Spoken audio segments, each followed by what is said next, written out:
Hello everyone, সবাই কেমন আছো অবশ্যই কমেন্ট বক্সে জানিও। আমার নতুন একটি ভিডিওতে তোমাদেরকে জানাই অনেক ওয়েলকাম। আজকে আমি দোকানে রেডিমেড পিৎজা বেস দিয়ে চিকেন পিৎজা বানাবো, তাও আবার মাইক্রোওভেন ছাড়াই।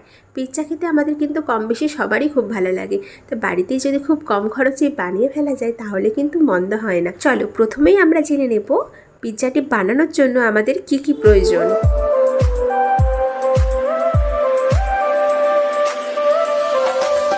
প্রথমেই আমাদের যেটা লাগবে সেটা হচ্ছে পিৎজা বেস। এটা ছাড়া কিন্তু পিৎজা পুরোপুরি অসম্পূর্ণ। তো তারপর নিয়েছি আমি বোনলেস চিকেন, আমার যতটুকু প্রয়োজন ততটুকু নিয়েছি। তারপর পেঁয়াজ, ক্যাপসিকাম আর টমেটো ডুমো ডুমো করে কেটে নিয়েছি। আর নিয়েছি pizza sauce, tomato sauce, chilli flakes আর অরিগ্যানো। আর লাগবে চিজ। বাস এই কটা উপকরণ দিয়ে কিন্তু আমাদের পিৎজাটা রেডি হয়ে যাবে। তো চলো এবার কিভাবে বানাচ্ছি সেটা দেখে নেওয়া যাক। প্রথমেই আমরা চিকেনটা রেডি করে নেব। তার জন্য পরিমাণ মতো নুন, হলুদ গুঁড়ো, লঙ্কা গুঁড়ো, জিরে গুঁড়ো, ধনে গুঁড়ো আর পাতিলেবুর রস দিয়ে ভালো করে মাখিয়ে নিতে হবে। তারপর একটি কড়াই গরম করে তেল দিয়ে তেলটা গরম হওয়ার পরে চিকেনগুলো দিয়ে ভালো করে লাল লাল করে ভেজে তুলে নিতে হবে।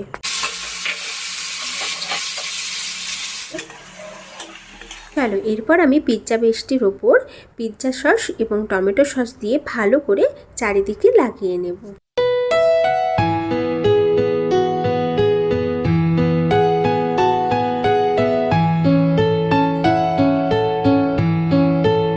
এরপর যেগুলো আমি কুচি করে রেখেছিলাম ক্যাপসিকাম, পেঁয়াজ আর টমেটো, সেগুলো এক এক করে সাজিয়ে নেব।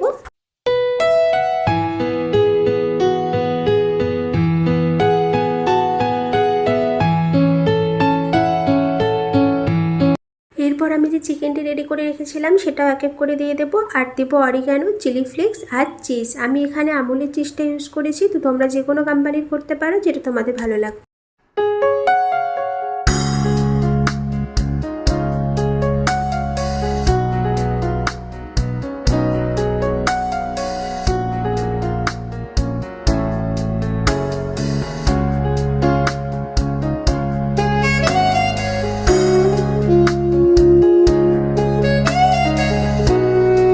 আমি একটি কড়াইয়ের মধ্যে নুন দিয়েছি, কিছুটা পরিমাণ নুনটা গরম হতে দিয়েছিলাম। তারপর একটি স্ট্যান্ড বসিয়ে ওর ওপরে পিৎজাটি দিয়ে দিয়েছিলাম।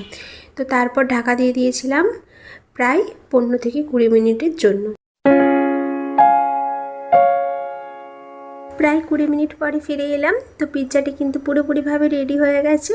তো এটাকে এবার আমি নামিয়ে ফেলবো।